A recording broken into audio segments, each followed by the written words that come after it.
En la boda de mi hijo, la novia me llamó vieja e inapropiada, así que cancelé discretamente el contrato del salón. Nunca imaginé que no sería bienvenida en la boda de mi propio hijo. Hoy, voy a contarles algo que nunca pensé que compartiría. Si también creen que aún tenemos valor, incluso después de los 60, escriban 1 en los comentarios. Y por favor, dejen un me gusta y suscríbanse.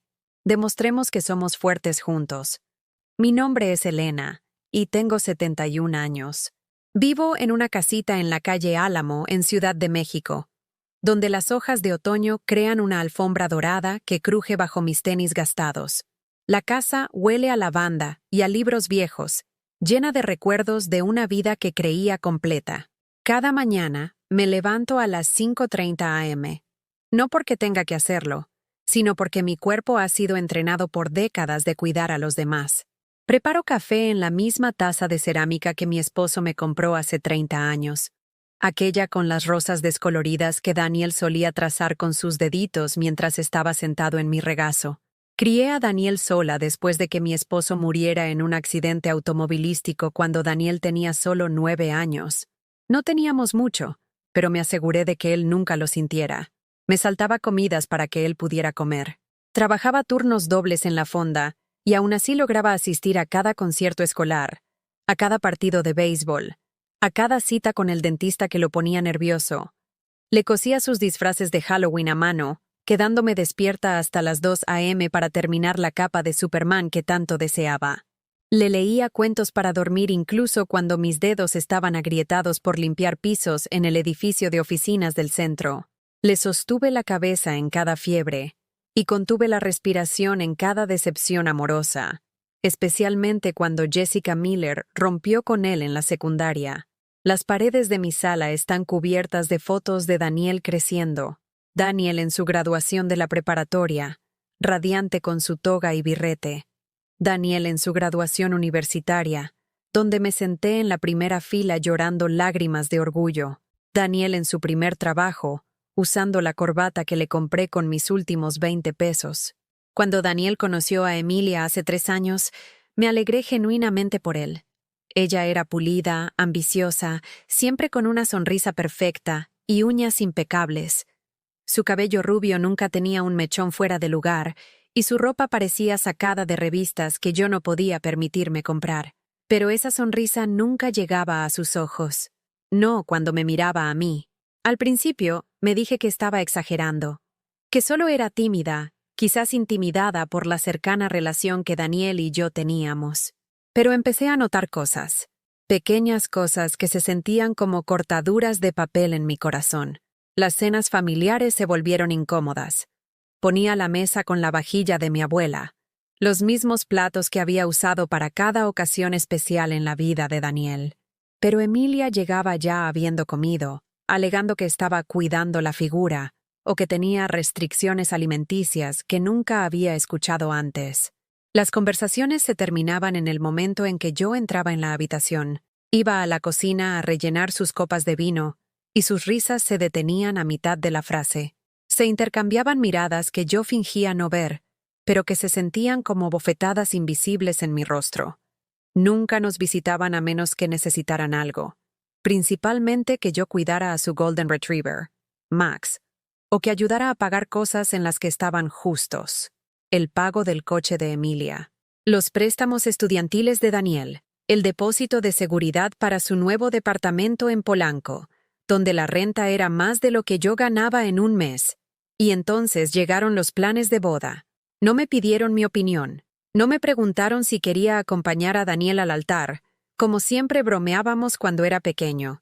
Ni siquiera me preguntaron si tenía un vestido o si necesitaba ayuda para encontrar uno que fuera apropiado para su visión. Simplemente me dijeron dónde estar, qué ponerme y cuándo aparecer.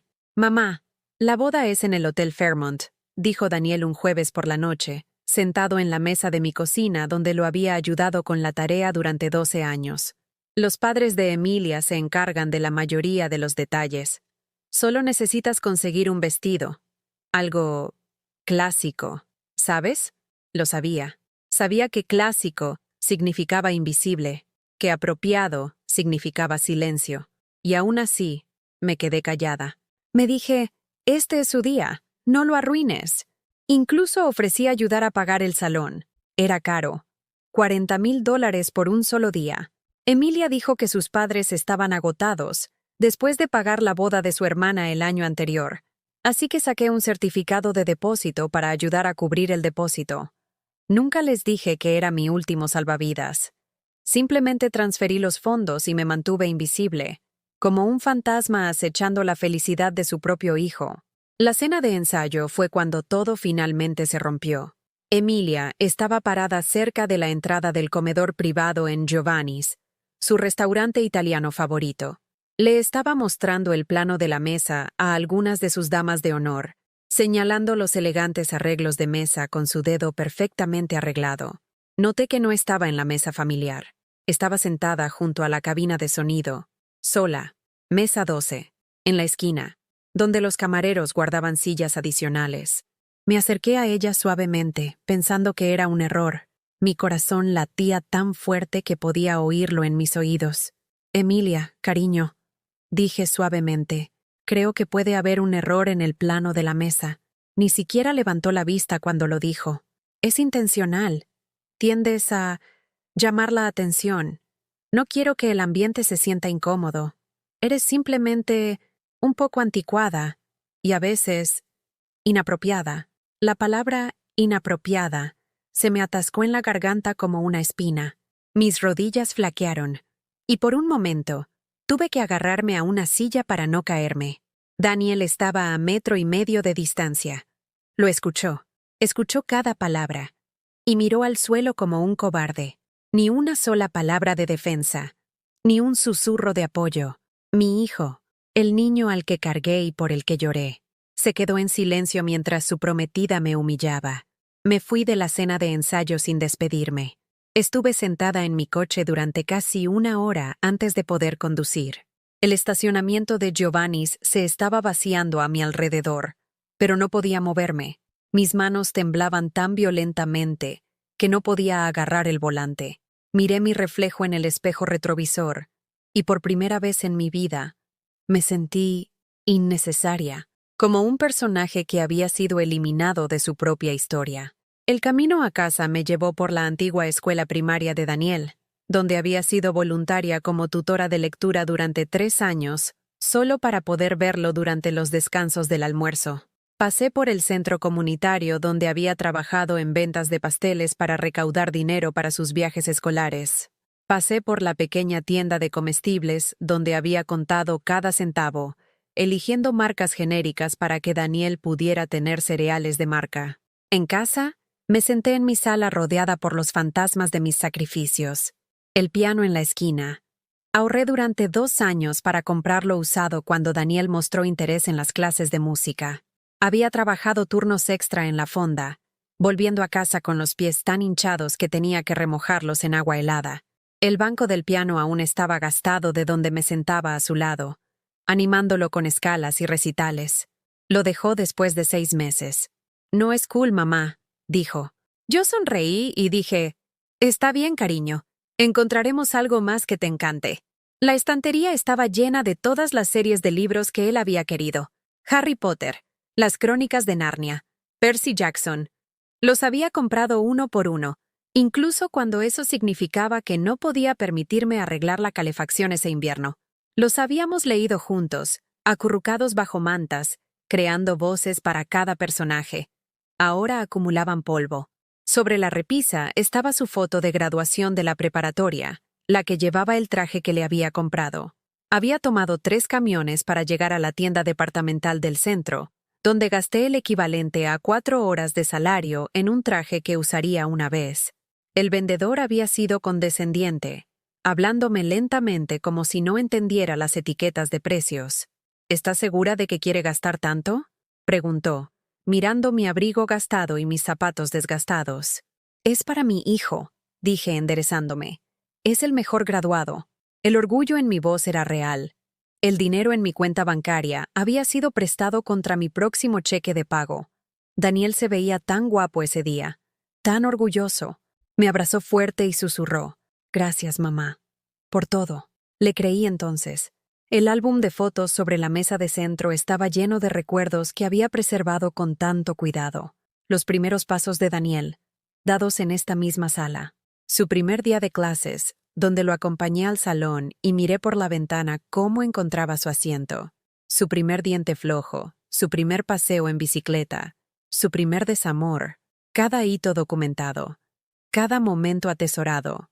Pasé las páginas lentamente, mis dedos trazando los bordes de las fotografías que había organizado con tanto cuidado. Aquí estaba Daniel a los 7 años, desdentado y sonriente, sosteniendo el pastel de cumpleaños que había hecho desde cero, porque no podíamos permitirnos un pastel de panadería. Aquí estaba a los 10, mostrando con orgullo el proyecto de la Feria de Ciencias en el que habíamos trabajado juntos durante semanas. Aquí estaba a los 16, poniendo los ojos en blanco a la cámara, pero sonriendo de todos modos. ¿Cuándo dejó esa sonrisa de ser para mí? Pensé en los años después de la preparatoria, cuando Daniel comenzó a distanciarse. La universidad lo había cambiado. Llenó su cabeza de ideas sobre el éxito y el estatus que yo no podía entender. Venía a casa por Navidad y criticaba la forma en que ponía la mesa, la forma en que pronunciaba ciertas palabras, la forma en que me vestía cuando sus amigos venían. «Mamá, no necesitas esforzarte tanto», decía, pero podía ver la vergüenza en sus ojos cuando ofrecía galletas caseras a sus amigos o preguntaba sobre sus clases. Cuando se graduó y consiguió su primer trabajo en la firma de inversiones, estaba tan orgullosa.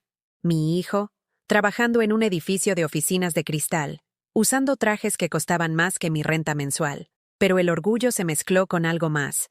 Una creciente distancia que no podía salvar por más que lo intentara. Había empezado a hacer comentarios sobre mi casa, sobre el vecindario, sobre mi situación. «Mamá, deberías considerar mudarte a un lugar más agradable», dijo durante una visita, mirando alrededor de la sala donde había pasado su infancia. «Este lugar se está poniendo bastante deteriorado». Miré a mi alrededor, viendo los mismos muebles que había mantenido cuidadosamente durante décadas, las mismas paredes donde había colgado sus obras de arte, la misma cocina donde le había preparado miles de comidas. ¿Deteriorado? Esta era la casa donde lo había criado con amor y sacrificio, pero comencé a verlo a través de sus ojos. El papel tapiz descolorido, los electrodomésticos viejos, la alfombra que mostraba años de desgaste a pesar de mi limpieza constante. Empecé a disculparme por mi propia casa. Las llamadas telefónicas se volvieron menos frecuentes, más funcionales. No más largas conversaciones sobre su día, sus sueños, sus preocupaciones. En cambio, breves actualizaciones sobre el trabajo, solicitudes de ayuda con los gastos, recordatorios sobre las obligaciones familiares. «Mamá, necesito pedirte prestado algo de dinero para el depósito de seguridad de este departamento», dijo un martes por la noche, con su voz casual como si me pidiera que le pasara la sal. Se lo di, por supuesto, al igual que le di dinero para el seguro de su coche, las solicitudes de su escuela de posgrado, sus primeros trajes de negocios, dinero que no tenía, prestado contra cheques de pago futuros o sacado de mis escasos ahorros.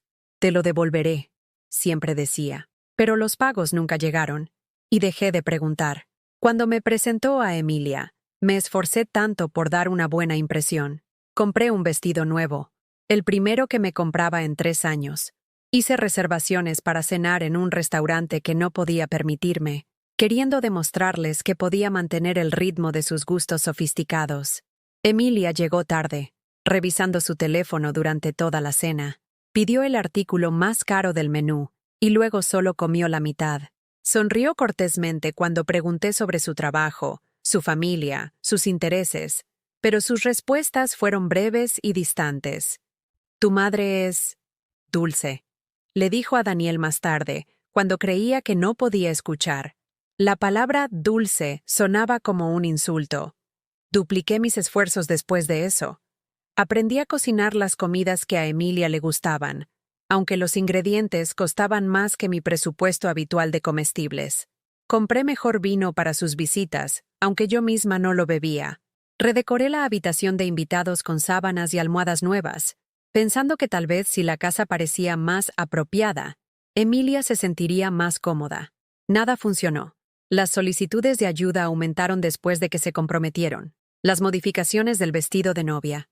Las flores para la despedida de soltera. El depósito para el fotógrafo.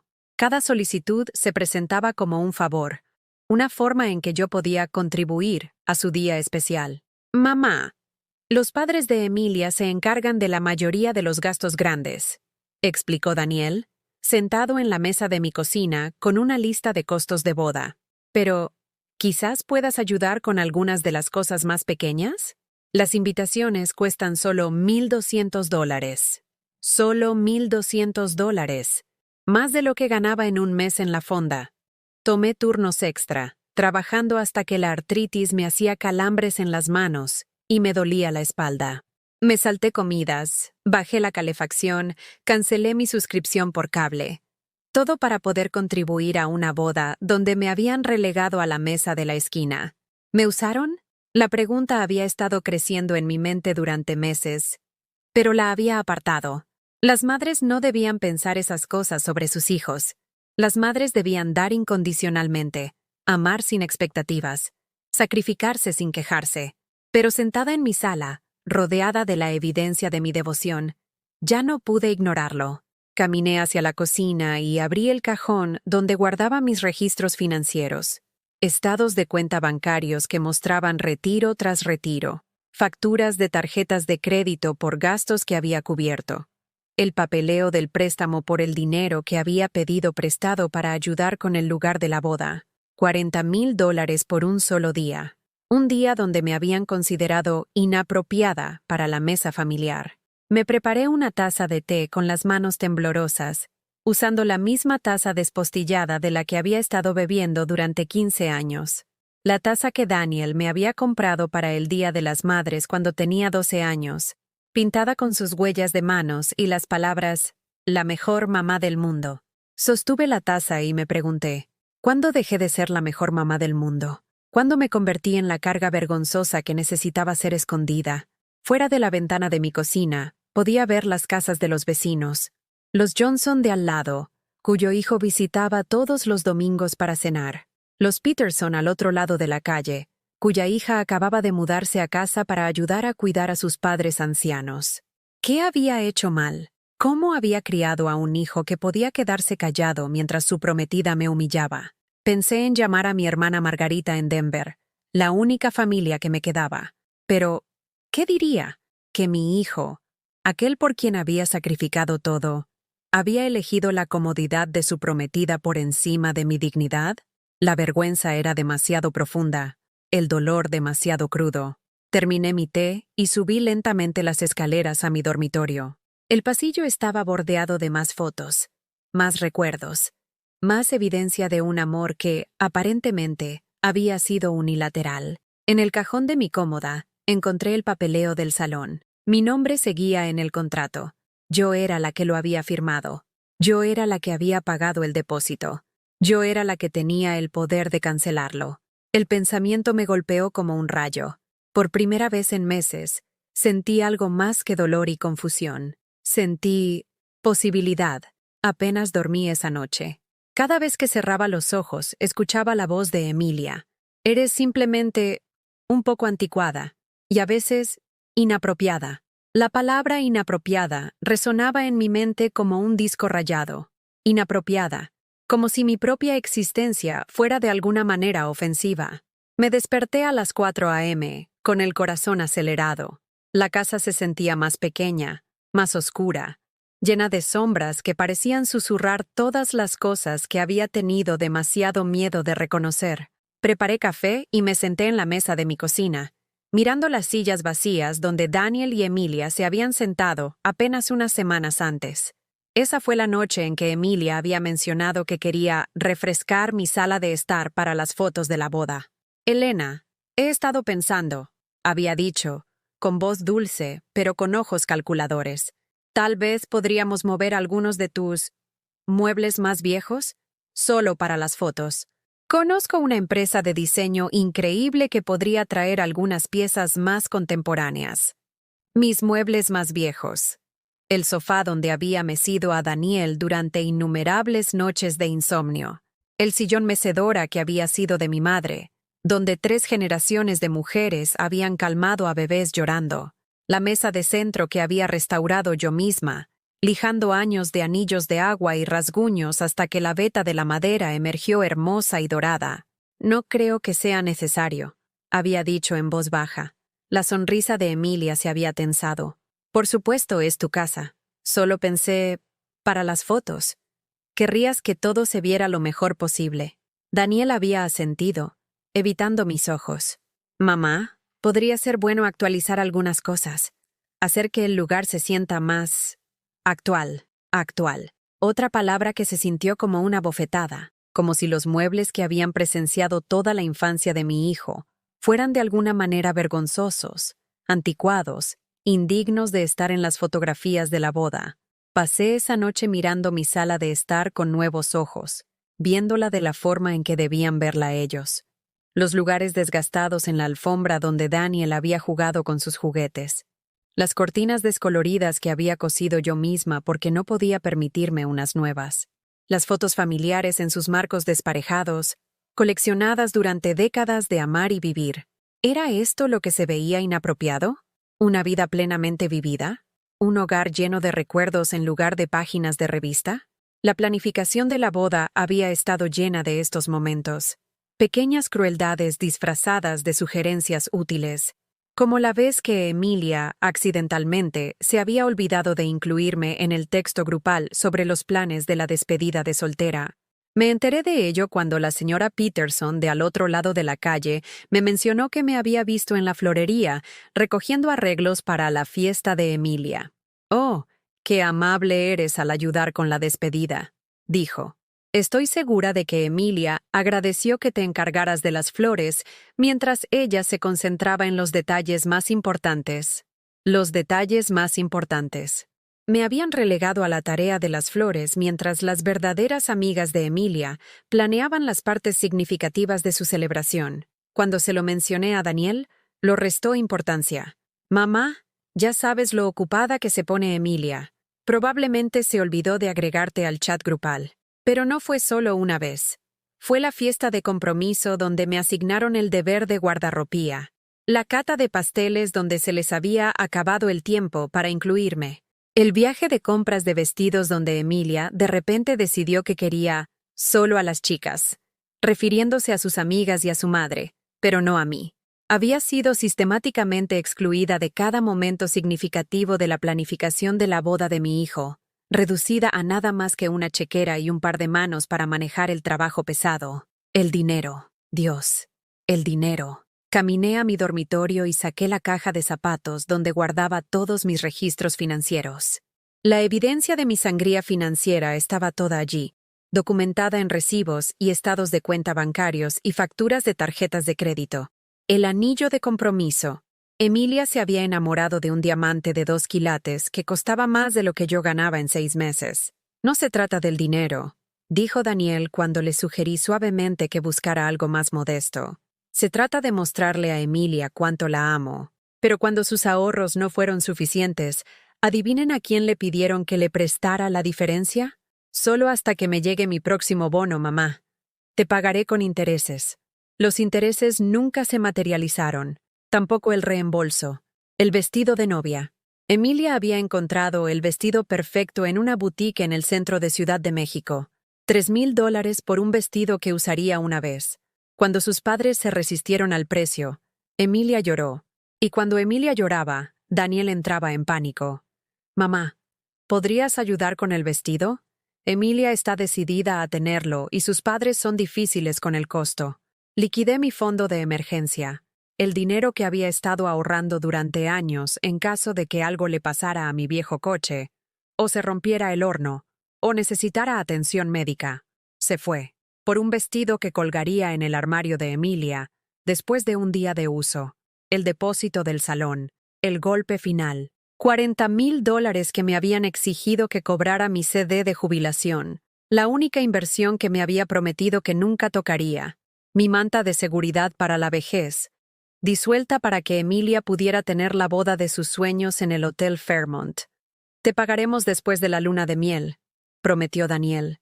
El papá de Emilia recibe un bono en diciembre, y podremos cubrirlo entonces. Pero el bono del padre de Emilia aparentemente se había gastado en su luna de miel en Italia.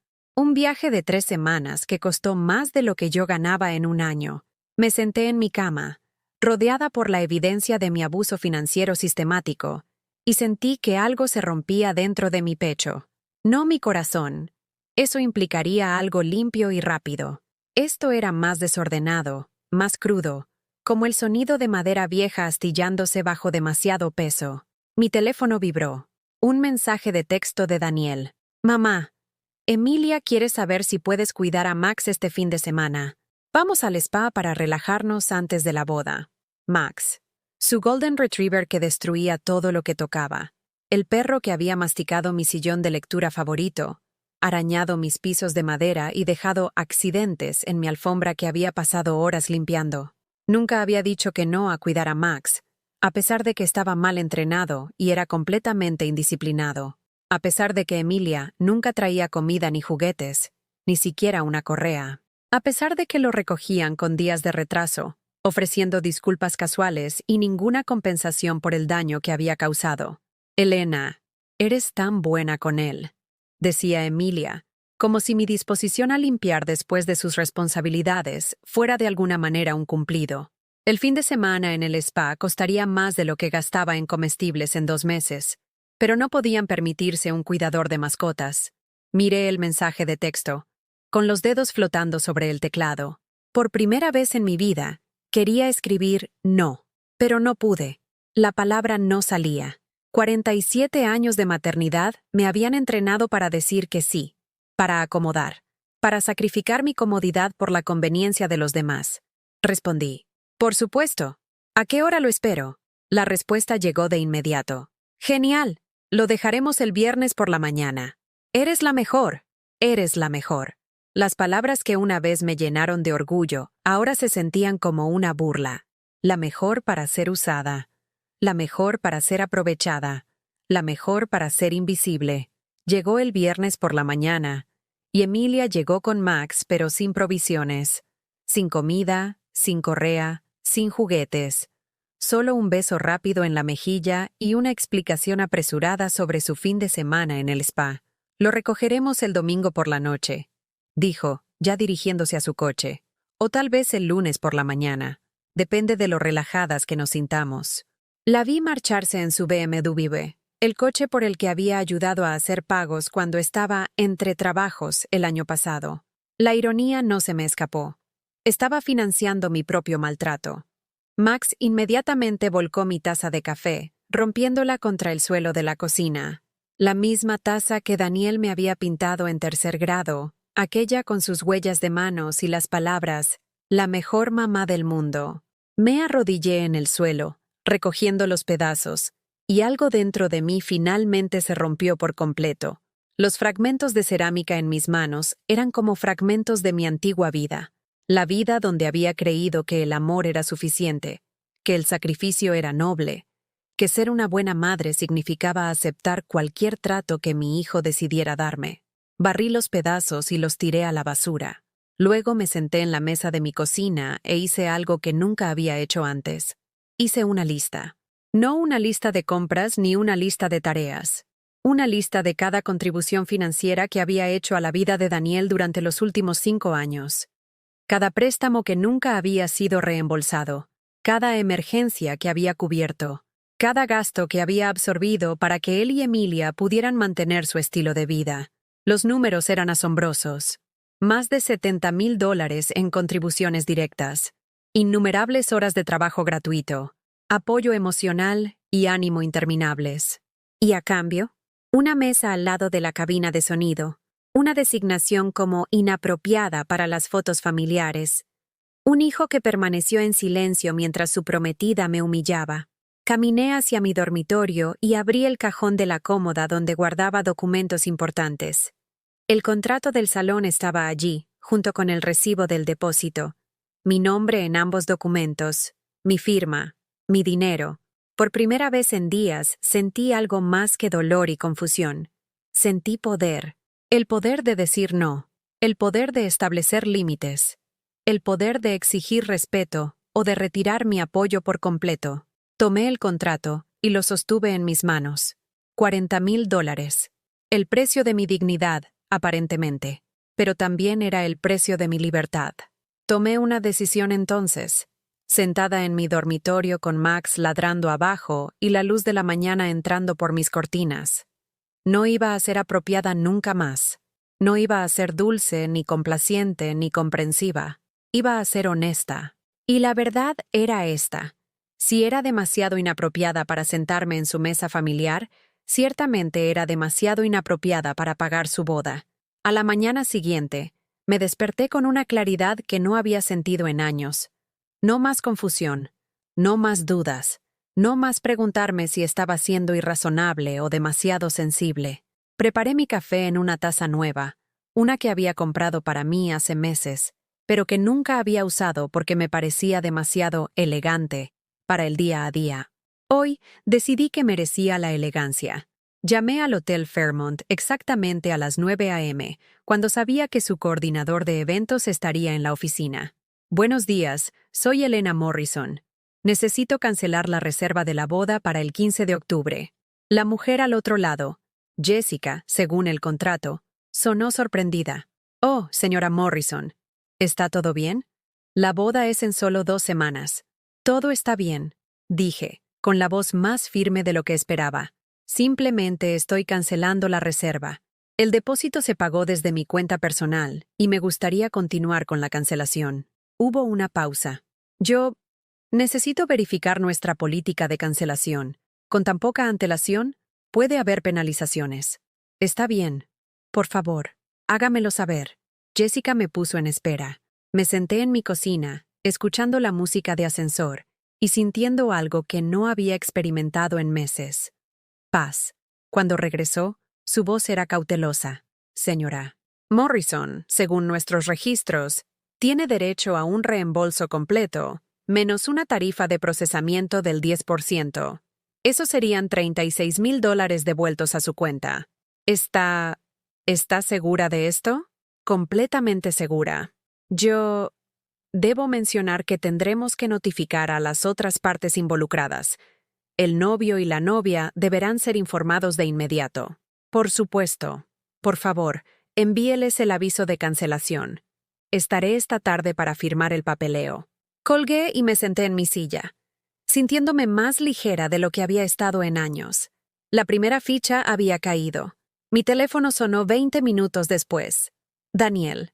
Mamá, ¿qué diablos está pasando? El hotel acaba de llamar a Emilia llorando porque la boda se canceló. Por favor, dime que esto es algún tipo de error. Su voz era frenética, desesperada, pero no arrepentida. No avergonzado, solo enfadado porque sus planes habían sido interrumpidos. No es un error, Daniel. ¿Estás loca? La boda es en 2 semanas. La familia de Emilia viene volando desde California. Tenemos proveedores, tenemos invitados, tenemos... No tienes nada, dije en voz baja. No tienes nada porque decidiste que yo no tenía nada que ofrecer excepto mi dinero. Mamá, no sé de qué estás hablando. Mira, si es por la tabla de invitados, Emilia puede moverte a otra mesa. Podemos solucionarlo. Moverme a otra mesa. Como si ese fuera el problema. Como si el problema fuera mi proximidad a la cabina de sonido, en lugar de mi proximidad al respeto humano básico. No se trata de la tabla de invitados, Daniel. Se trata de que te quedaste allí mientras tu prometida me llamó inapropiada. Se trata de que me tratas como un cajero automático en lugar de a tu madre. Eso no es. Mamá, estás exagerando.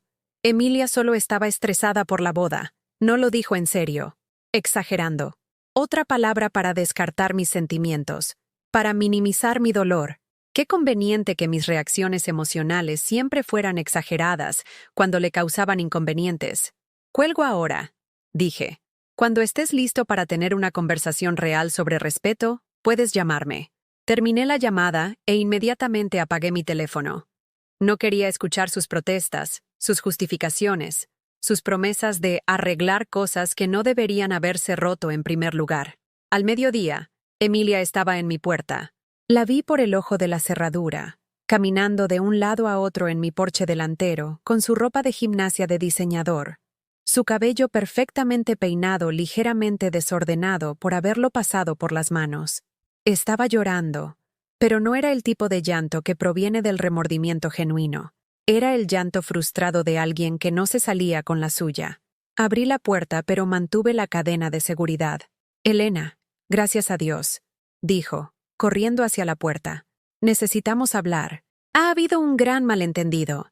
No hay malentendido, dije a través del espacio. Te escuché claramente en la cena de ensayo. Estaba estresada. No quise decir lo que dije. Planificar una boda es muy abrumador, y me desquité contigo. Lo siento. Lo siento. La palabra que había estado esperando escuchar durante 3 días. Pero sonaba hueca, desesperada, calculada. No la disculpa de alguien que reconocía su crueldad, sino la manipulación de alguien que necesitaba algo de mí.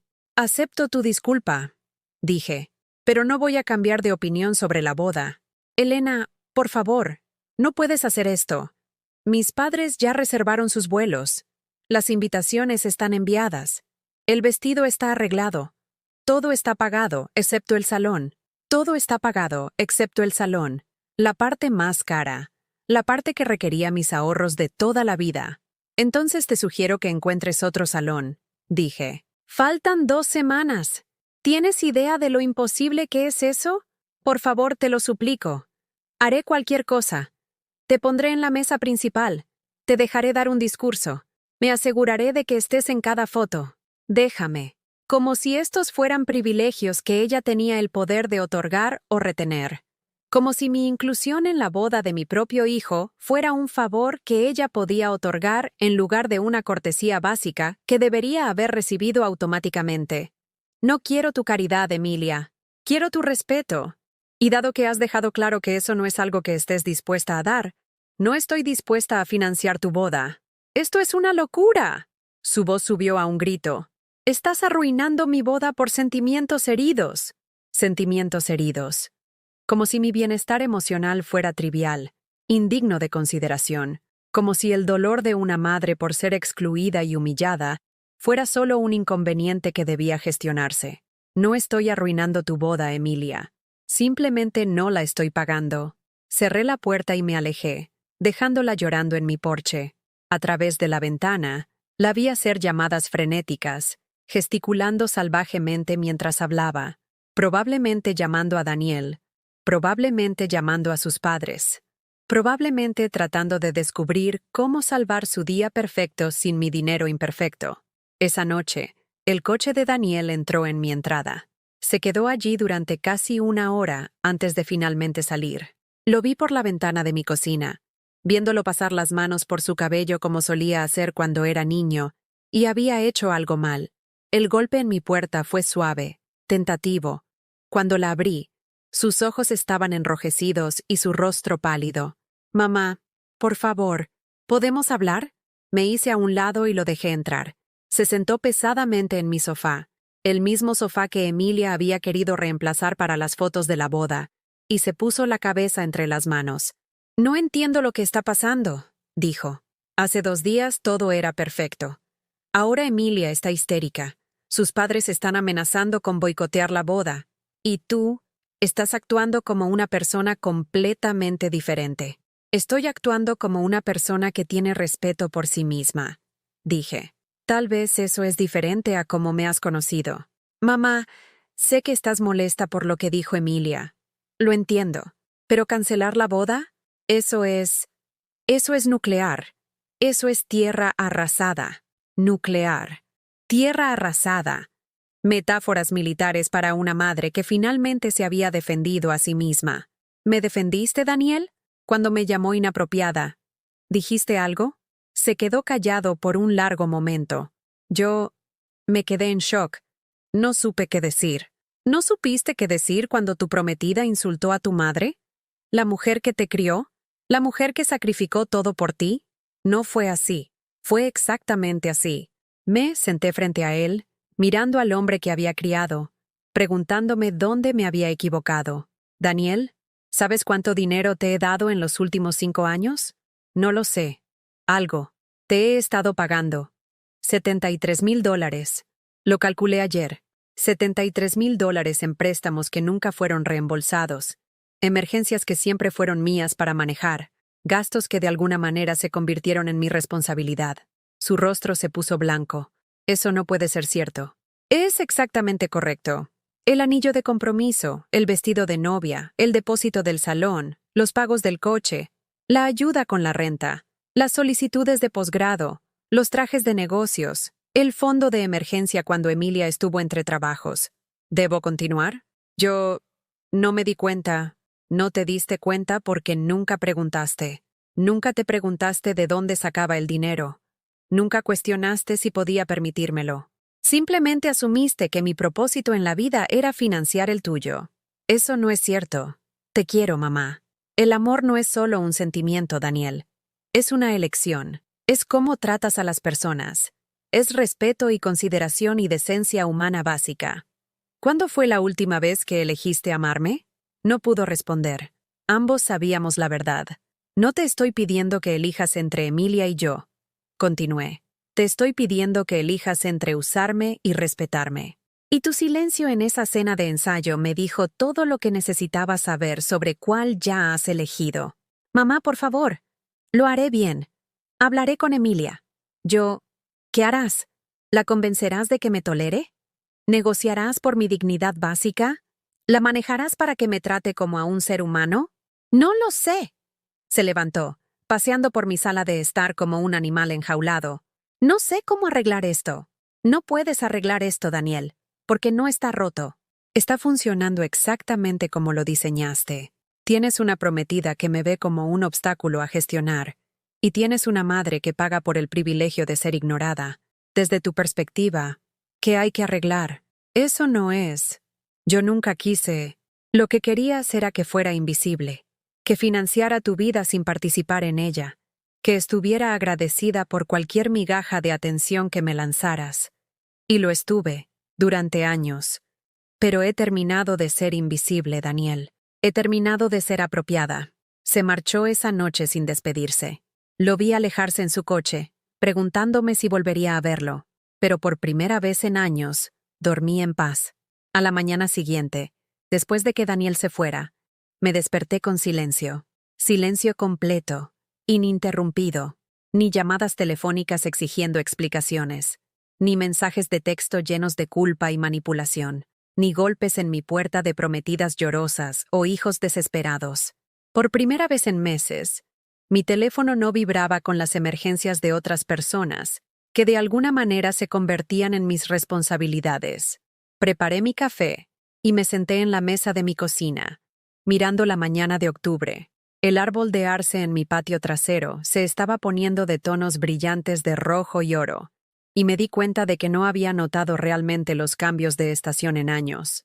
Había estado demasiado ocupada gestionando las vidas de otras personas para apreciar la mía.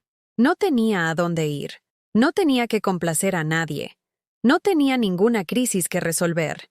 El sentimiento era embriagador. Fui al Hotel Fairmont esa tarde para firmar el papeleo de la cancelación. La coordinadora de eventos, Jessica, era profesional pero curiosa. Seguía mirándome como si intentara resolver un rompecabezas. Señora Morrison, dijo mientras firmaba el documento final, tengo que preguntar, ¿está segura de que está tomando la decisión correcta? Llevo 15 años haciendo esto, y nunca he visto a alguien cancelar una boda tan cerca de la fecha. Estoy completamente segura, dije, devolviéndole el bolígrafo. A veces, la decisión correcta es la más difícil de tomar. Asintió lentamente. Bueno, si sirve de algo, creo que es muy valiente. Valiente. Nadie me había llamado valiente antes. Complaciente, sí. Comprensiva, ciertamente. Paciente, siempre. Pero nunca valiente. Salí del hotel con un cheque por $36,000 en mi bolso y algo que no había sentido en años. Orgullo. El camino a casa me llevó por el edificio de apartamentos de Daniel. Me detuve, mirando las ventanas de la vida que había ayudado a financiar. La vida que no tenía espacio para mí, a menos que me necesitaran para algo. No me detuve. Pasé de largo sin mirar atrás. En casa, hice algo que nunca había hecho antes. Tomé una decisión solo para mí. Llamé a mi vecina, la señora Peterson, y le pregunté si le gustaría cuidar a Max durante el resto del fin de semana. Emilia y Daniel me pidieron que cuidara a la mascota, expliqué, pero he decidido que tengo otros planes. Otros planes. Las palabras se sentían extrañas en mi boca. ¿Cuándo fue la última vez que tuve otros planes? La señora Peterson estaba encantada de ayudar. Max es un perro muy dulce, dijo. Y, francamente, Elena, es agradable verte hacer algo por ti misma por una vez. Algo por mí misma. Otro concepto extraño. Esa noche me senté en mi sala de estar y la miré realmente por primera vez en meses. No a través de los ojos críticos de Emilia o la mirada avergonzada de Daniel, sino a través de mis propios ojos. Los ojos de una mujer que había construido un hogar con amor e intención. El sofá estaba descolorido pero cómodo. La mesa de centro mostraba las marcas de una vida plenamente vivida. Las fotos familiares en la repisa contaban la historia de una madre que había estado presente en cada momento importante de la vida de su hijo. Esto no era inapropiado. Esto era hogar. Tomé uno de los álbumes de fotos y abrí una página que había evitado durante meses. La graduación universitaria de Daniel.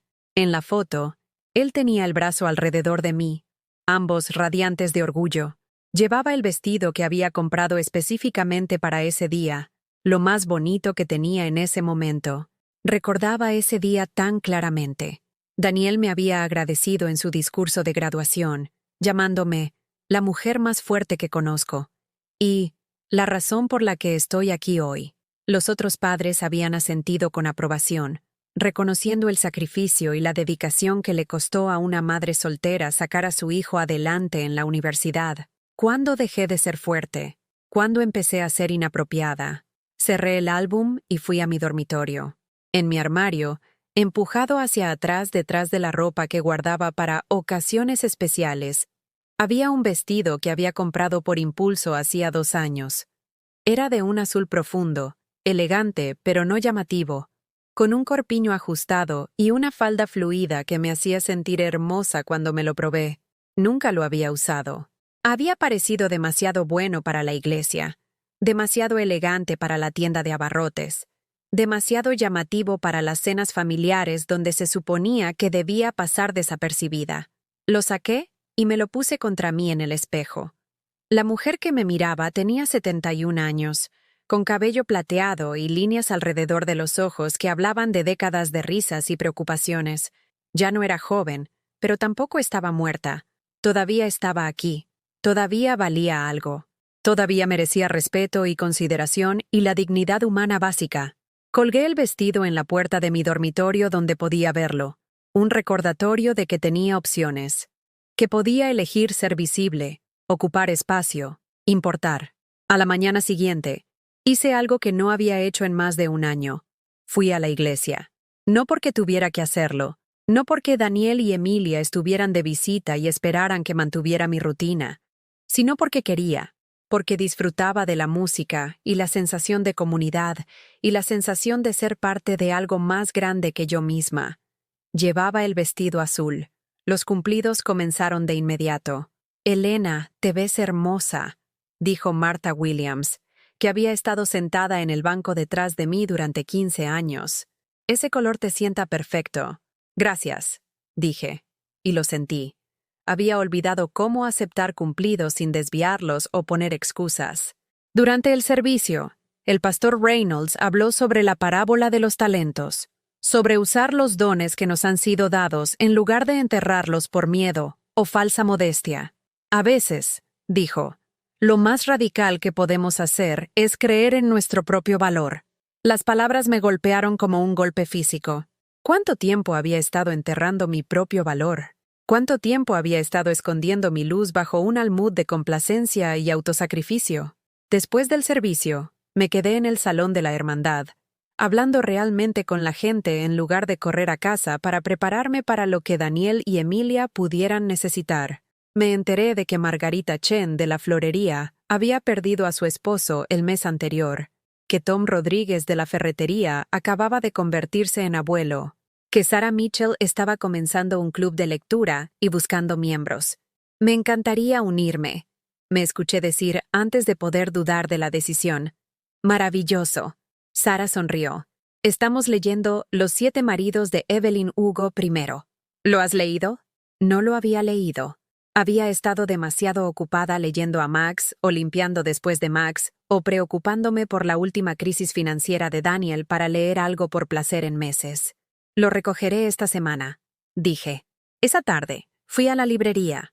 No porque estuviera comprando algo para otra persona, sino porque quería leer, porque merecía tener intereses y aficiones, y una vida que existiera más allá de mi utilidad para los demás.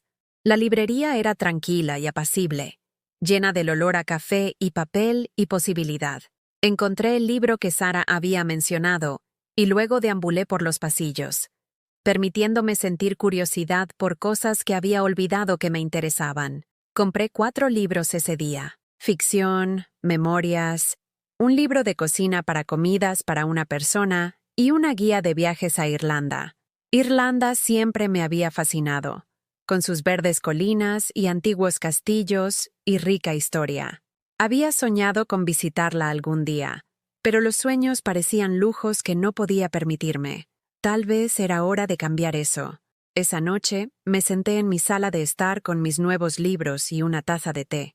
Y por primera vez en meses, no revisé mi teléfono cada pocos minutos. No esperé llamadas, ni mensajes de texto, ni solicitudes de ayuda. Simplemente me senté con mis libros y mi té y mi propia compañía. Era dichoso. Mi teléfono sonó. Finalmente. Daniel, por supuesto. Mamá, necesitamos hablar sobre esta situación de la boda. Emilia encontró un lugar que podría funcionar, pero tenemos que actuar rápido. Va a costar más que el Fairmont, y necesitamos ayuda con el depósito. La vieja Elena habría preguntado cuánto. Se habría preocupado por su estrés y su decepción. Habría encontrado una manera de hacerlo funcionar, incluso si eso significaba sacrificar más de su seguridad. La nueva Elena dijo: «Espero que encuentres una solución que funcione para ti. Mamá, te estoy pidiendo ayuda. Te escuché. Y me niego a ayudar». ¿Te niegas a ayudar? ¿Qué significa eso? Eres mi madre. Sí, lo soy. Y como tu madre, te digo que es hora de que resuelvas tus propios problemas. El silencio al otro lado fue profundo. No entiendo lo que te está pasando, dijo Daniel finalmente. Esto no es como tú. Tienes razón, dije. No es como yo. La vieja yo ya habría preguntado cuánto necesitabas y habría encontrado una manera de conseguirlo para ti. La vieja yo habría priorizado tu conveniencia por encima de mi propia dignidad. Pero la vieja yo no era muy feliz, Daniel. Y tampoco era muy respetada. Mamá, te respeto. No, no lo haces. Me usas. Hay una diferencia. Eso no es justo. Que no es justo es quedarme callada mientras tu prometida me llama inapropiada. Lo que no es justo es que me trates como un cajero automático en lugar de como a una persona. Lo que no es justo es que esperes que financie una boda donde ni siquiera soy bienvenida en la mesa familiar. Podemos cambiar la mesa. Daniel, para. Simplemente para. Esto no se trata de planos de mesa, ni de depósitos de salón, ni de vestidos de novia. Se trata de respeto. Se trata de amor. Se trata de tratarme como a un ser humano en lugar de un recurso a explotar. Te quiero, mamá. Entonces demuéstralo. No con palabras, sino con acciones. No con promesas, sino con respeto. No con necesidades, sino con gratitud. Colgué y apagué mi teléfono. Luego abrí mi libro y comencé a leer. No porque tuviera que hacerlo, no porque alguien más necesitara que fuera productiva, sino porque quería. Porque merecía tener intereses y pasiones y una vida que me perteneciera. Por primera vez en años, me quedé dormida leyendo. No porque estuviera demasiado cansada para permanecer despierta, sino porque estaba demasiado contenta para preocuparme por el mañana. La libertad era embriagadora, y apenas estaba comenzando. 3 días después, llegaron como un frente unido. Estaba en mi jardín, plantando bulbos para los tulipanes de la próxima primavera, cuando escuché el portazo de las puertas de los coches. El Honda de Daniel y el BMW de Emilia, estacionados uno al lado del otro en mi entrada como una intervención esperando suceder. A través de la ventana de mi cocina, Los vi acercarse a mi puerta principal. Daniel parecía demacrado, su cabello usualmente perfecto desordenado, su ropa arrugada como si hubiera dormido con ella. Emilia caminaba junto a él con el paso decidido de alguien a quien nunca le habían dicho no en su vida, y que no estaba a punto de comenzar a aceptarlo ahora. Detrás de ellos, para mi sorpresa, venían los padres de Emilia, Robert y Patricia Whitman, a quienes había conocido exactamente 2 veces en 3 años. Ambas veces habían sido educados pero distantes, tratándome como ayuda contratada en lugar de la futura suegra de los hijos de su hija. Me tomé mi tiempo para lavar la tierra de mis manos, observándolos a través de la ventana mientras se acomodaban en mi porche, como una junta directiva corporativa, preparándose para una adquisición hostil. El golpe, cuando llegó, fue insistente, exigente. Abrí la puerta pero no los invité a entrar. «Elena», dijo Robert Whitman, con la voz que tenía la autoridad de alguien acostumbrado a ser obedecido. «Necesitamos hablar». «¿Sobre qué?» «Sobre esta ridícula situación que has creado», intervino Patricia, con su cabello perfectamente peinado y su traje de diseñador haciéndola parecer que había salido de una revista. «Sobre el daño que le estás haciendo al futuro de estos niños». Estos niños. Daniel tenía 32 años y Emilia tenía 29. Pero en el lenguaje de las personas que nunca habían tenido que luchar, eran niños perpetuos cuyos problemas siempre eran responsabilidad de otra persona resolver. «No he creado ninguna situación», dije con calma. «Simplemente he dejado de financiar una». «Elena, por favor», dijo Daniel, con la voz entrecortada ligeramente. «Déjanos entrar. Hablemos de esto como adultos». Como adultos. La ironía no se me escapó. Me hice a un lado y los dejé entrar, observando cómo se dirigían a mi sala de estar. Robert y Patricia miraron a su alrededor con desdén apenas disimulado, sus ojos asimilando mis muebles descoloridos y mis decoraciones desparejadas, con la evaluación crítica de personas que medían el valor por las etiquetas de precio. «Esta es una casa acogedora», dijo Patricia, su tono sugiriendo lo contrario. Se acomodó cuidadosamente en mi sofá como si temiera que pudiera contaminar su ropa de diseñador. «Gracias», dije, sin molestarme en ocultar mi sarcasmo. Robert se aclaró la garganta, claramente preparándose para lo que pensaba que sería una breve negociación. «Elena, voy a ser directo contigo.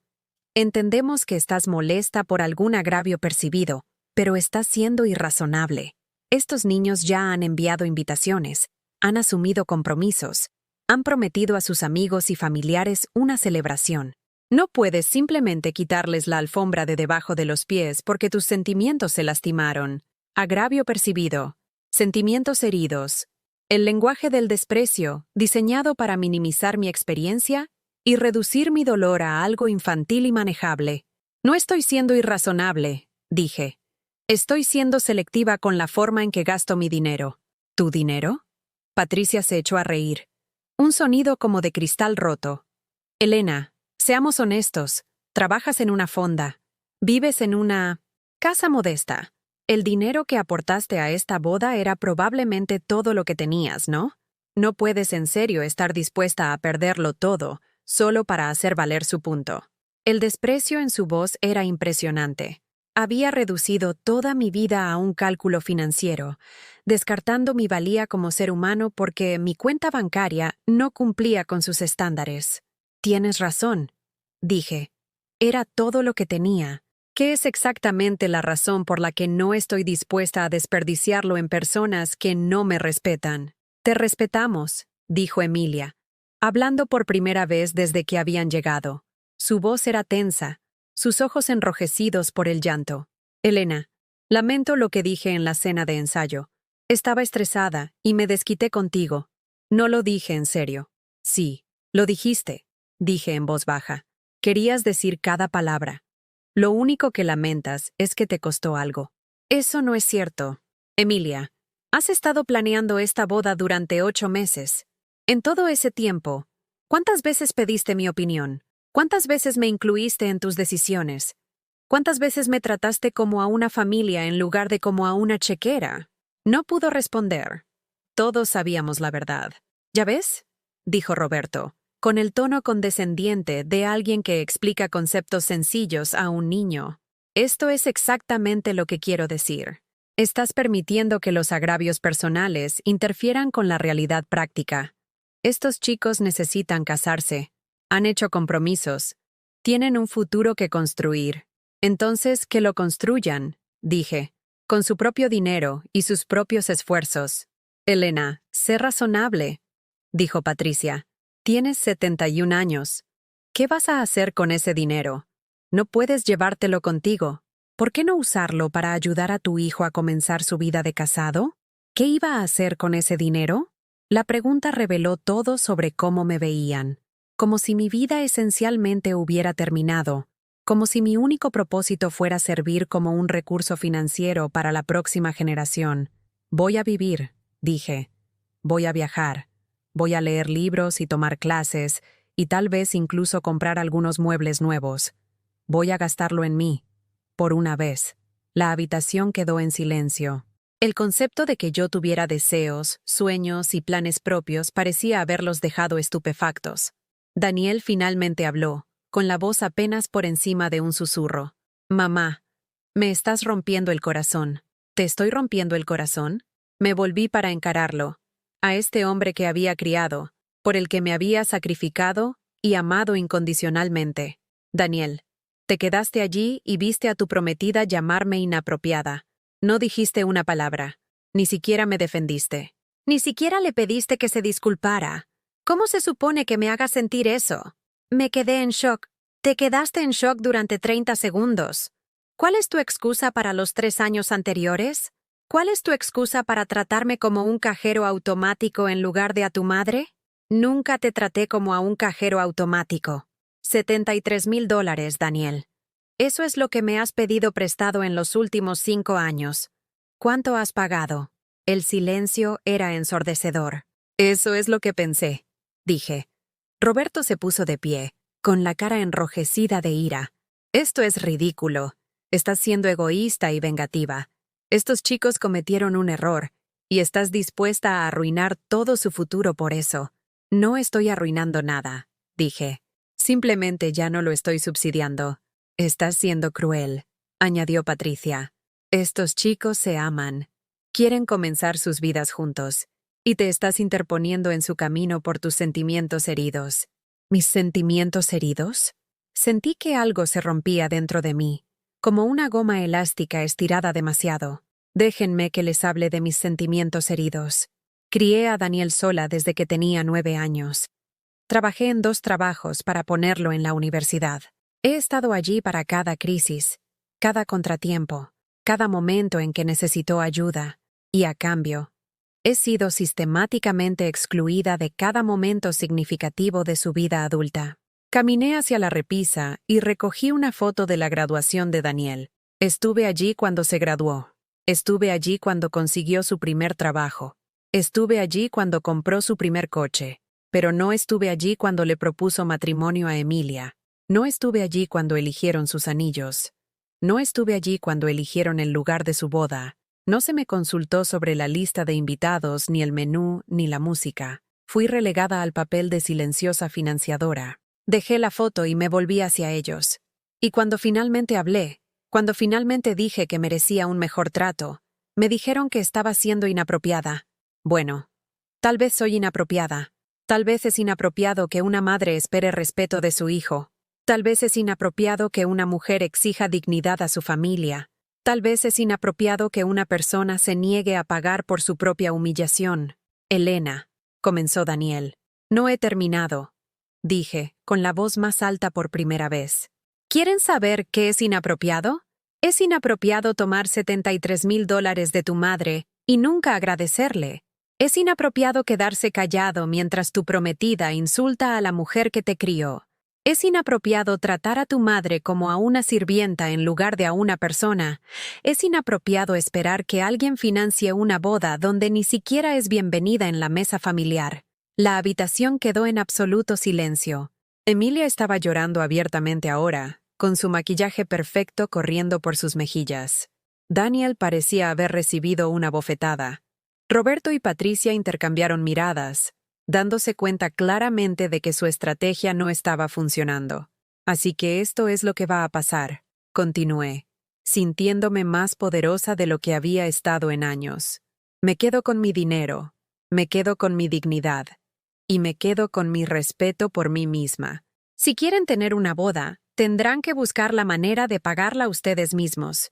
Si quieren tener una relación conmigo, tendrán que buscar la manera de tratarme con respeto. Y si no pueden hacer ninguna de esas cosas, entonces supongo que no nos queda nada de qué hablar. Caminé hacia la puerta principal y la abrí. Esta conversación ha terminado. Roberto se puso de pie primero, con la cara morada de rabia. Te arrepentirás de esto, Elena. Estás tirando a la basura tu relación con tu hijo por dinero. Por orgullo. Terminarás sola, y será tu culpa. Ya estoy sola, dije. Al menos ahora estoy sola con dignidad. Patricia siguió a su esposo, deteniéndose en la puerta para pronunciar lo que claramente creía que era un golpe devastador. Espero que seas feliz, Elena. Espero que tu orgullo te mantenga abrigada por la noche cuando no te quede nadie. Lo hará, dije. Ya lo hace. Emilia se detuvo frente a mí, con sus lágrimas genuinas ahora. Elena, por favor. Lo siento. Lo siento mucho, de verdad. Me equivoqué al decir lo que dije. Me equivoqué al tratarte de la forma en que lo hice. Por favor, no dejes que esto termine nuestra relación. Por un momento, casi vacilé. La disculpa sonaba real esta vez, nacida del remordimiento genuino en lugar de la necesidad desesperada. Pero luego miré a Daniel, que todavía estaba de pie en mi sala de estar, todavía esperando que se diera, todavía esperando que yo fuera la que arreglara lo que él había roto. Emilia, acepto tu disculpa, dije, pero una disculpa no deshace el daño. Una disculpa no borra el patrón de falta de respeto y exclusión. Una disculpa no te da derecho a mi dinero ni a mi apoyo. Pero podemos empezar de nuevo, dijo desesperadamente. Podemos construir una relación de verdad. Puedo hacerlo mejor. Tal vez puedas, dije, pero tendrás que demostrarlo sin mi apoyo financiero. Tendrás que ganarte mi respeto en lugar de esperarlo. Y tendrás que hacerlo en tu propio tiempo, no en el mío. Daniel finalmente se acercó, con el rostro cubierto de confusión y dolor. Mamá, no entiendo. Creí que me amabas. Sí te amo, Daniel. Te amo lo suficiente como para dejar de facilitar tu egoísmo. Te amo lo suficiente como para obligarte a madurar. Te amo lo suficiente como para enseñarte que el amor es una calle de doble sentido, no un cajero automático de un solo sentido. ¿Entonces esto es todo?, preguntó. Simplemente, ¿has terminado conmigo? He terminado de ser usada por ti, dije. He terminado de ser dada por sentado. He terminado de ser tratada como un recurso en lugar de una persona. Pero no he terminado de amarte. Cuando estés listo para tener una relación real basada en el respeto mutuo, estaré aquí. Pero ya no financiaré tu vida. Se fueron entonces, los cuatro, marchándose en sus caros coches para averiguar cómo resolver sus problemas sin mi dinero. Cerré la puerta y me apoyé en ella, sintiendo que acababa de sobrevivir a una batalla. Pero había sobrevivido, y por primera vez en años, había ganado. La semana posterior a la confrontación, sucedió algo extraordinario. Nada, ni llamadas telefónicas, ni mensajes de texto, ni visitas inesperadas, ni crisis que requirieran mi atención inmediata y mi intervención financiera. Por primera vez en años, mi vida me pertenecía por completo. Me desperté el lunes por la mañana sin el nudo familiar de ansiedad en mi estómago, sin preguntarme qué necesitaba Daniel, qué estaba planeando Emilia, qué emergencia financiera requeriría mi sacrificio. Solo paz. Preparé mi café y me senté en la mesa de mi cocina, mirando el jardín donde había estado plantando bulbos. El trabajo se sentía diferente ahora. No estaba plantando flores para futuras reuniones familiares o esperando impresionar a parientes visitantes. Las estaba plantando para mí, para la alegría de ver algo hermoso crecer de mis propias manos. Esa mañana, hice algo que nunca había hecho antes. Llamé al trabajo para decir que estaba enferma. No estaba enferma, por supuesto, pero estaba cansada de vivir una vida que no dejaba espacio para la espontaneidad, no dejaba espacio para la alegría, No dejaba tiempo para el simple placer de hacer lo que quería cuando quería hacerlo. Necesito un día personal, le dije a mi gerente en la fonda. ¿Estás bien, Elena? Preguntó, con preocupación en la voz. Había trabajado allí durante 12 años y nunca había llamado a decir que no iba a trabajar a menos que estuviera realmente enferma. Estoy mejor que bien, dije. Soy libre. Conduje al centro de Ciudad de México, algo que no había hecho por placer en años. La ciudad se sentía diferente cuando no tenía prisa por llegar al trabajo o a las citas. La arquitectura era hermosa, la gente era interesante, la energía era contagiosa. Caminé por el Parque México, viendo a los turistas tomar fotos y a las familias disfrutar de picnics. Me senté junto a la fuente de la Diana Cazadora y vi a los niños jugar en el agua, sus risas resonando en las torres de cristal que nos rodeaban. ¿Cuándo fue la última vez que me reí así? ¿Cuándo fue la última vez que sentí alegría que no estuviera ligada a la felicidad de otra persona? No podía recordar. Me encontré en el Museo Nacional de Antropología, de pie ante la entrada por la que había pasado cientos de veces pero nunca había entrado. Demasiado caro. Siempre había pensado. Demasiado frívolo. Demasiado egoísta para gastar dinero en algo que era solo para mí. Pero tenía dinero ahora. Dinero que había ahorrado para una boda que nunca sucedería. Dinero que era mío para gastar como eligiera. Compré una entrada y deambulé por las galerías, perdida en la belleza de pinturas y esculturas que solo había visto en libros. Me paré ante los nenúfares de Monet y sentí lágrimas en mis ojos, no de tristeza, sino de la pura alegría de experimentar algo hermoso. «Es magnífico, ¿no es así?», dijo una voz a mi lado. Me volví para ver a una mujer de mi edad, elegante y bien vestida, con cabello plateado y ojos amables. «Lo es», dije. Nunca lo había visto en persona antes. «Soy Margarita», dijo extendiendo su mano. «Vengo aquí todos los meses. Es mi regalo para mí misma. Margarita». El nombre me resultaba familiar, pero no podía ubicarlo. «Soy Elena», dije, estrechando su mano. «¿Elena Morrison?», preguntó, con los ojos muy abiertos. «¿De las noticias?». «Las noticias». Me había olvidado de eso. La historia de la boda cancelada de alguna manera había llegado a los medios locales, y varios reporteros se habían puesto en contacto conmigo para entrevistarme. Los había rechazado a todos. No estaba lista para hacer público mi dolor privado. Yo... sí, dije, de repente avergonzada. «Oh, mi querida», dijo Margarita, con la voz cálida de simpatía. «Eres la mujer que se defendió a sí misma, que se negó a permitir que su familia se aprovechara de ella. Simplemente, ya no podía hacerlo», dije. «No deberías haber tenido que hacerlo en absoluto», dijo Margarita con firmeza. «Lo que hiciste fue valiente. Lo que hiciste fue necesario. Lo que hiciste fue correcto. Valiente. Necesario. Correcto». Palabras que nunca me había aplicado a mí misma. Margarita entrelazó su brazo con el mío. «Vamos, vamos por un café. Quiero escuchar tu historia». Pasamos la tarde en la cafetería del museo, hablando como viejas amigas. Margarita me contó sobre sus propias luchas con las expectativas familiares y la manipulación financiera, cómo sus hijos adultos la habían tratado como a un banco en lugar de a una madre, cómo finalmente había aprendido a establecer límites y exigir respeto. «Es difícil», dijo, revolviendo su café pensativamente. «Cuando has pasado toda tu vida siendo la que da, es incorrecto comenzar a ser la que guarda». «Pero, Elena, no puedes verter de una taza vacía.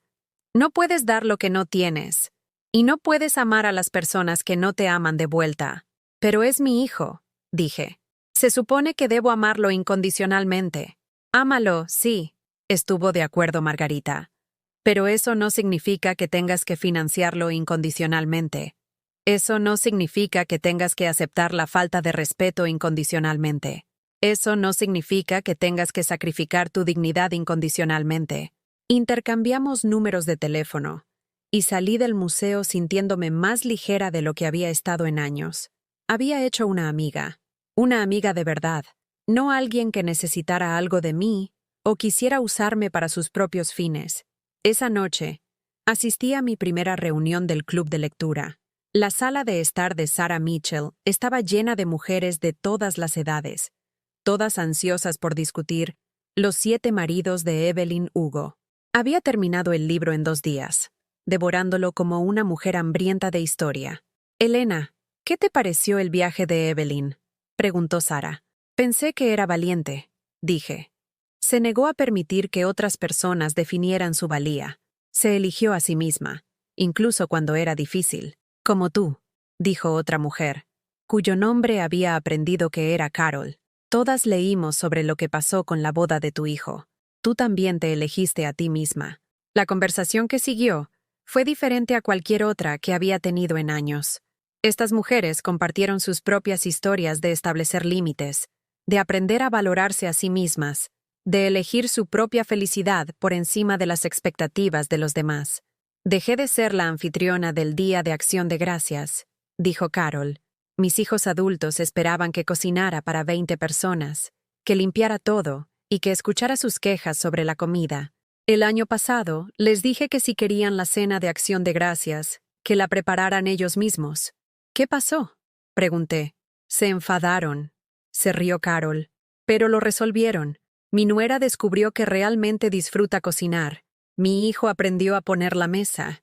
Y yo pasé el Día de Acción de Gracias en un restaurante encantador, comiendo la cocina de otra persona y disfrutando cada bocado». Las historias continuaron. Mujeres que habían dejado de prestar dinero a sus hijos adultos que nunca lo devolvían. Mujeres que se habían negado a proporcionar cuidado infantil gratuito a nietos cuyos padres podían permitirse ayuda profesional. Mujeres que habían aprendido a decir que no sin culpa, a establecer límites sin disculpas, a elegir su propia paz por encima de la conveniencia de todos los demás. «La cosa es», dijo una mujer mayor llamada Ruth, «criamos a nuestros hijos para que fueran independientes.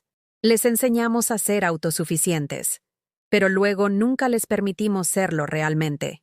Seguimos rescatándolos, permitiéndolo, resolviendo sus problemas por ellos. Así que cuando finalmente retrocedemos», añadió otra mujer, «no saben cómo funcionar.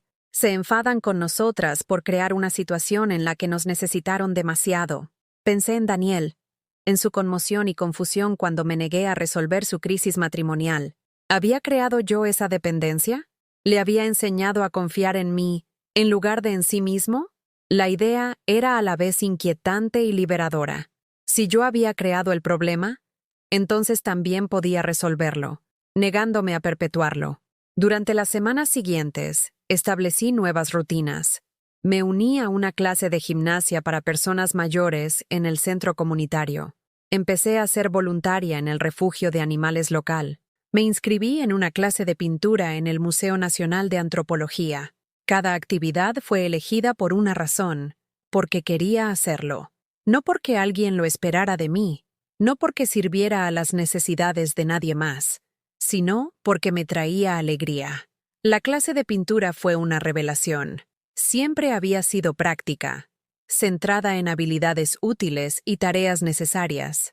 Pero aquí, con un pincel en la mano y un lienzo frente a mí, descubrí una parte de mí que nunca supe que existía. «Tienes buen ojo para el color», dijo la instructora, mirando mi primer intento de un paisaje. «¿Has pintado antes?» «Nunca», dije. Siempre pensé que era demasiado frívolo. «El arte nunca es frívolo», dijo. «El arte es cómo expresamos nuestras almas. Mi alma». ¿Cuándo fue la última vez que había pensado en mi alma? ¿Cuándo fue la última vez que consideré lo que necesitaba, lo que quería, lo que me hacía sentir viva? Pinté durante 3 horas ese día, perdida en el ritmo del pincel contra el lienzo. La mezcla de colores, la lenta emergencia de algo hermoso de la nada. Cuando finalmente retrocedí para mirar lo que había creado, sentí un orgullo que no había experimentado en años. No era perfecto. No era profesional, pero era mío. Lo había creado. Había traído algo hermoso al mundo. Esa noche, colgué el cuadro en mi sala de estar, justo donde Emilia había sugerido que pusiera algo más contemporáneo. Era contemporáneo ahora. Contemporáneo con la mujer en la que me estaba convirtiendo. 3 semanas después de la confrontación, Tomé otra decisión que hubiera sido impensable solo un mes antes. Reservé un viaje a Irlanda. La agente de viajes se sorprendió por mi solicitud. ¿Quiere ir sola?, preguntó. ¿Durante 2 semanas? Sí, dije. Quiero ver los acantilados de Moher y el Anillo de Kerry. Quiero visitar castillos y jardines. Quiero beber té en pequeños pueblos y escuchar música tradicional en los pubs locales. Eso suena maravilloso, dijo. ¿Cuándo le gustaría viajar? Tan pronto como sea posible, dije. He esperado bastante. Utilicé el dinero de la cancelación del salón de bodas para reservar mi viaje. El mismo dinero que se suponía que financiaría el día perfecto de Daniel y Emilia. Financiaría en cambio mi aventura perfecta. La ironía no se me escapó, pero tampoco la justicia. Llamé a Daniel para contarle sobre mi viaje. Le debía eso, al menos. ¿Irlanda?, dijo, con la voz confusa. Mamá, nunca has viajado a ningún lado. Ni siquiera te gusta volar. Nunca he tenido la oportunidad de viajar. Corregí. Y nunca he probado a volar. Pero ahora voy a hacer las 2 cosas. Esto es una locura, dijo. Tienes 71 años. No conoces a nadie allí. ¿Qué pasa si pasa algo? Entonces lo manejaré, dije. De la misma manera que he manejado todo lo demás en mi vida. Mamá, por favor, ¿podemos hablar de esto? ¿Podemos vernos para tomar un café? Siento que ya ni siquiera te conozco. Tienes razón, dije. No me conoces, pero eso no es porque yo haya cambiado. Es porque nunca te molestaste en averiguar quién era cuando no te era útil. Eso no es. Daniel, me voy a Irlanda. Voy a pintar. Voy a leer libros y hacer amigos y vivir mi vida. Si quieres ser parte de esa vida, eres bienvenido a intentarlo. Pero tendrás que ganarte tu lugar en ella. Tendrás que demostrarme que me ves como algo más que un recurso. Tendrás que demostrar que me quieres tanto como quieres lo que puedo hacer por ti. Colgué y terminé de empacar para mi viaje. 2 días después, estaba en un avión rumbo a Dublín, viendo cómo Ciudad de México desaparecía bajo mí mientras volaba hacia la aventura que había estado posponiendo durante 71 años. La mujer en el asiento de la ventanilla no se parecía en nada a la mujer que se había quedado callada mientras la prometida de su hijo la llamaba inapropiada. Era más valiente, más fuerte, más segura. Era finalmente, verdaderamente, completamente ella misma. Y apenas estaba empezando. 6 meses después, estaba en los acantilados de Moher, observando cómo el océano Atlántico se extendía interminablemente ante mí. El viento azotaba mi cabello plateado, y me sentía más viva de lo que había estado en décadas.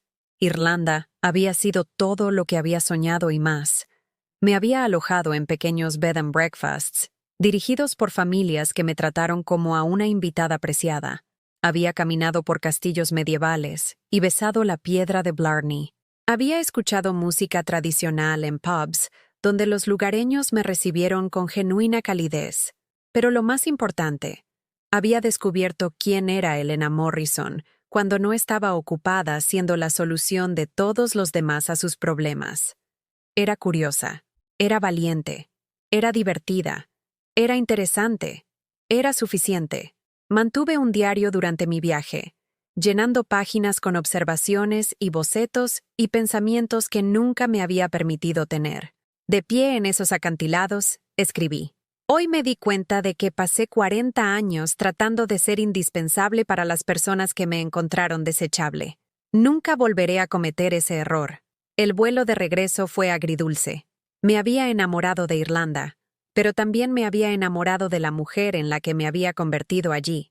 La mujer que entablaba conversación con desconocidos, que probaba comidas nuevas, que caminaba kilómetros solo para ver qué había a la vuelta de la esquina. Ciudad de México se veía diferente cuando regresé, más pequeña de alguna manera, pero también más llena de posibilidades. Había aprendido que el mundo era vasto y acogedor, que la aventura no requería juventud ni compañía ni el permiso de nadie. Mi casa me recibió como a una vieja amiga.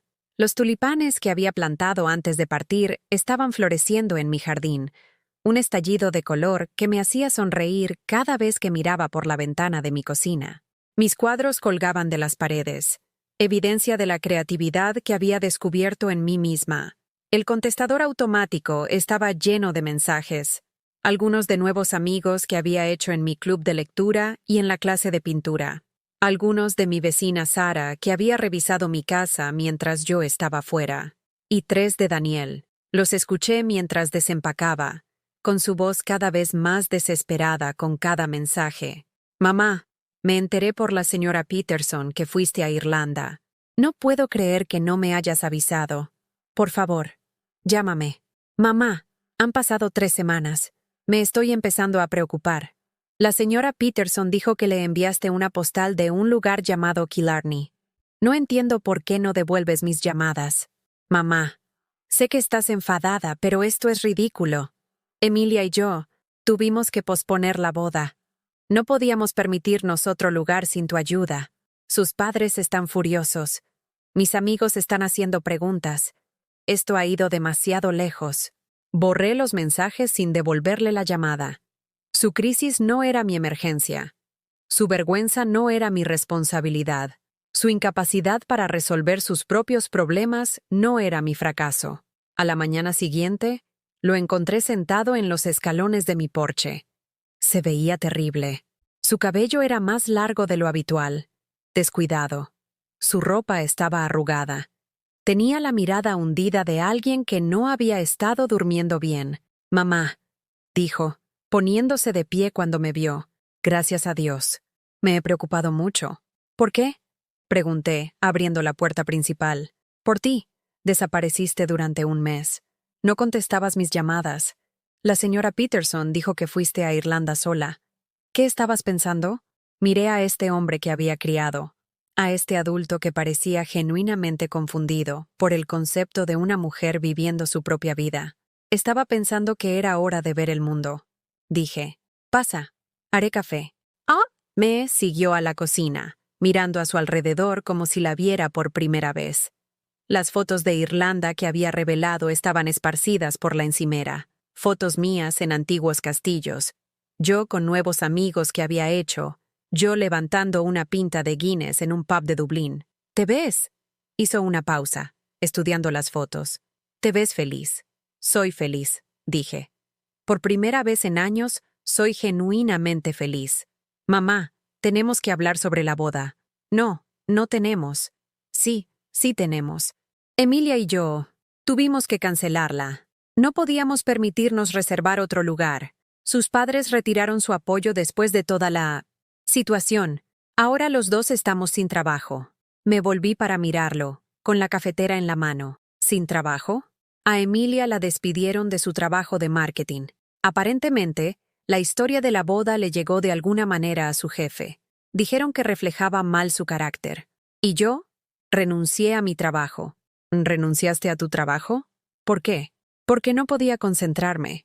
Porque seguía pensando en lo que dijiste, en cómo te había tratado. Porque me di cuenta de que estaba tan concentrado en impresionar a la gente que ya ni siquiera estaba seguro de quién era. Serví café en 2 tazas, procesando esta información. Entonces, ¿qué quieres de mí, Daniel? Quiero disculparme, realmente disculparme. No porque necesite algo de ti, sino porque finalmente entiendo lo que hice mal. Le di una taza y me senté frente a él. Te escucho. Te usé, dijo con la voz apenas por encima de un susurro. Me aproveché de tu amor. Te traté como un banco en lugar de una persona. Dejé que Emilia te faltara al respeto porque era más fácil que defender lo que estaba bien. Sí, dije. Hiciste todas esas cosas.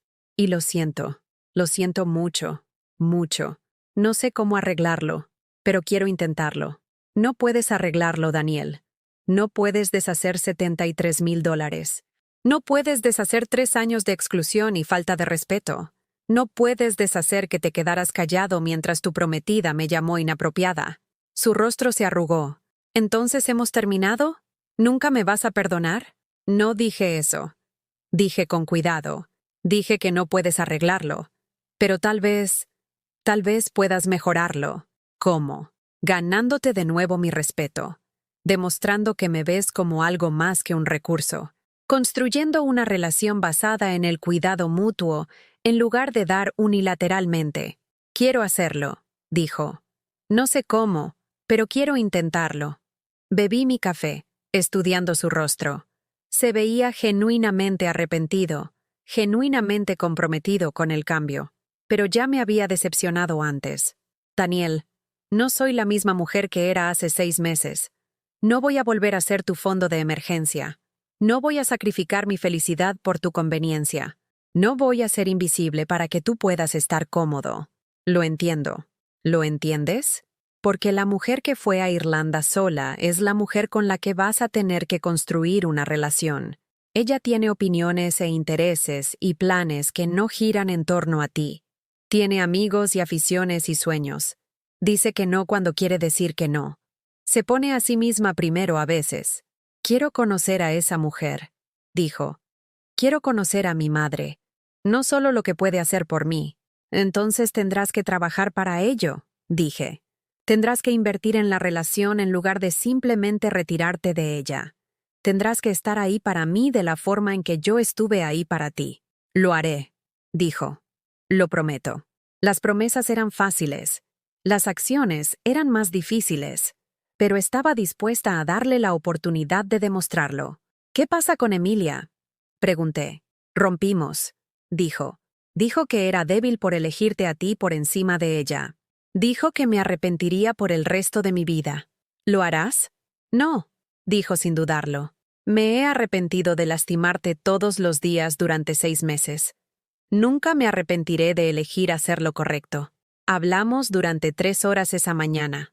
No sobre dinero, ni sobre salones de boda, ni sobre crisis que debían resolverse. Sobre Irlanda y la pintura y los libros que había estado leyendo. Sobre su búsqueda de trabajo y sus planes para el futuro. Y su creciente comprensión de lo que quería de la vida. Por primera vez en años, sentí que estaba hablando con mi hijo, en lugar de con sus problemas. Se marchó esa tarde con la promesa de llamar a la semana siguiente. No porque necesitara algo, sino porque quería mantener la conexión que habíamos empezado a reconstruir. 3 semanas después, sí llamó. Y a la semana siguiente. Y a la semana siguiente. Poco a poco, con cuidado, empezamos a construir algo nuevo. Una relación basada en la elección en lugar de la obligación. Amor en lugar de culpa. Respeto en lugar de conveniencia. No era perfecto.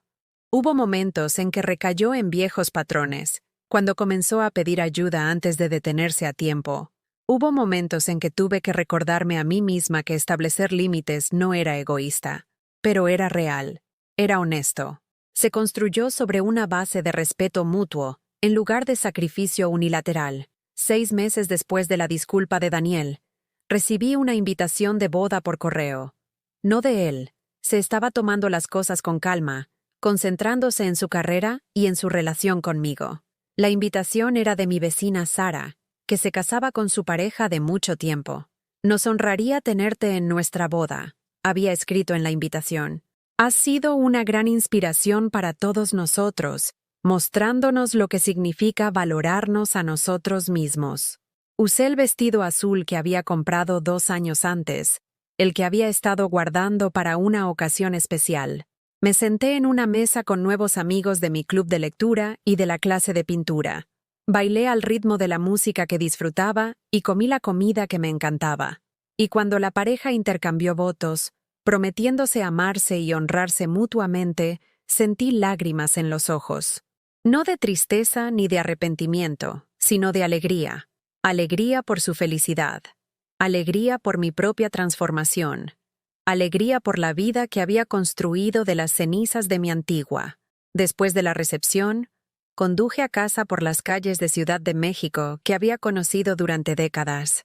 Se veían diferentes ahora, llenas de posibilidades en lugar de rutina. Las mismas calles que alguna vez se sintieron como los límites de mi pequeño mundo, ahora se sentían como el punto de partida de mis aventuras. En casa, me senté en mi jardín con una taza de té y mi diario. Los tulipanes que había plantado estaban floreciendo de nuevo, su segunda primavera desde que había aprendido a florecer yo misma. Escribí: hoy asistí a una boda donde era bienvenida en todas las mesas, donde se valoraba mi presencia, donde se celebraba mi alegría. Me di cuenta de que esto es lo que parece el amor. No el aferramiento desesperado de las personas que te necesitan, sino la genuina apreciación de las personas que te eligen. Cerré el diario y miré las estrellas. En algún lugar estaba Irlanda, esperando mi visita de regreso. En algún lugar había aventuras que aún no había imaginado, amigos que aún no había conocido, experiencias que aún no me había permitido tener. Tenía 72 años y apenas estaba comenzando. La mujer que se había quedado callada mientras la prometida de su hijo la llamaba inapropiada se había ido. En su lugar estaba una mujer que conocía su valía, que exigía respeto, que elegía la felicidad por encima de la conveniencia y la dignidad por encima de la desesperación. Finalmente, completamente, sin disculpas, era yo misma. Y esa mujer era magnífica. La verdad es que, a veces, lo más amoroso que puedes hacer es negarte a no ser amado. A veces, lo más generoso que puedes hacer es dejar de dar a las personas que solo toman. A veces, lo más apropiado que puedes hacer es ser completa y auténticamente inapropiado. ¿Alguna vez has experimentado algo similar? ¿Alguna vez has tenido que elegir entre mantener la paz y mantener tu dignidad? Cuéntamelo en los comentarios. Si esta historia resonó contigo, por favor dale a me gusta y suscríbete a este canal. A veces, el mensaje que compartimos puede ser exactamente lo que alguien más necesita escuchar. Asegurémonos de que les llegue.